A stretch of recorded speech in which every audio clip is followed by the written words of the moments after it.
राधे राधे दोस्तों, कैसे हैं आप सब। आज मैं हाजिर हूँ आपके लिए एक नई कथा लेके। भगवान विष्णु और लक्ष्मी जी की जब वो पृथ्वी भ्रमण करने के लिए आते हैं तो शुरू करते हैं। वैकुंठ धाम में भगवान विष्णु शेषनाग पर विश्राम कर रहे थे, पर उनकी आंखों में एक अजीब सी ऊब थी, मानो मन कहीं और जाना चाहता हो। माता लक्ष्मी ने देखा कि प्रभु कुछ उदास हैं। वो पास आई और पूछा, स्वामी सब कुशल तो है। भगवान बोले, हे लक्ष्मी, बहुत समय से धरती नहीं गया हूँ, आज धरती की यात्रा करूंगा। तो लक्ष्मी जी भी बोली कि मैं भी साथ चलूंगी।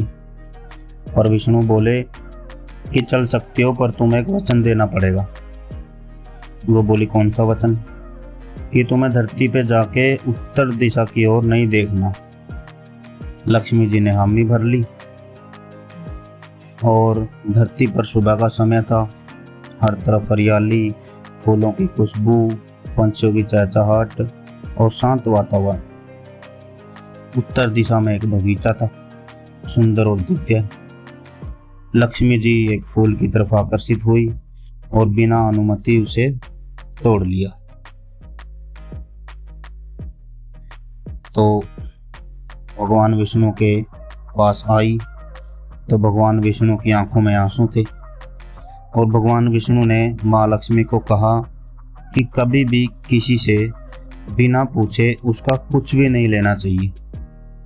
और साथ ही अपने द्वारा दिया गया वचन भी याद दिलाया।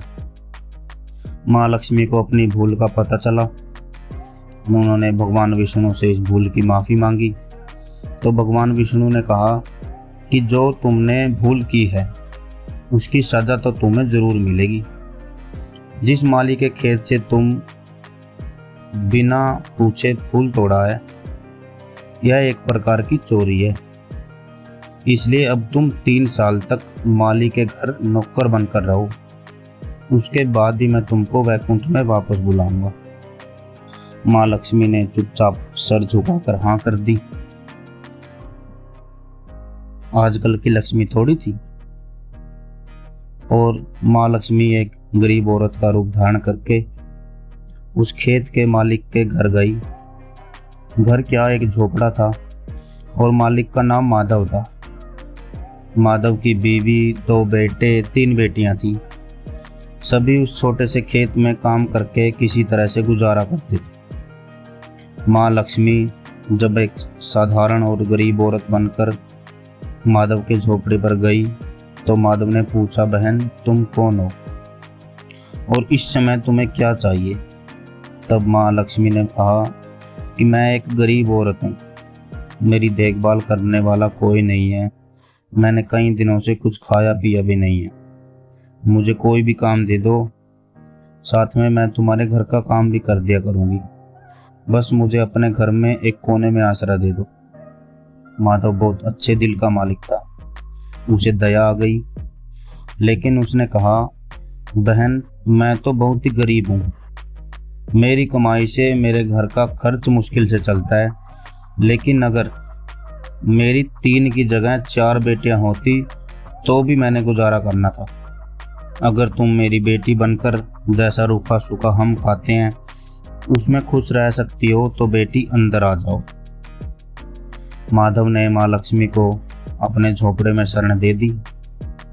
और माँ लक्ष्मी 3 साल तक उस माधव के घर पर नौकरानी बनकर रही। जिस दिन माँ लक्ष्मी माधव के घर आई थी, उससे दूसरे दिन ही माधव को इतनी आमदनी हुई फूलों से कि शाम को एक गाय खरीद ली। फिर धीरे धीरे माधव ने काफ़ी ज़मीन खरीद ली। सब ने अच्छे अच्छे कपड़े बनवा लिए और फिर एक बड़ा पक्का घर भी बनवा लिया। बेटियों और बीवी ने गहने बनवा लिए और अब मकान भी बहुत बड़ा बनवा लिया था। माधव हमेशा सोचता था कि मुझे यह सब इस महिला के आने के बाद मिला है।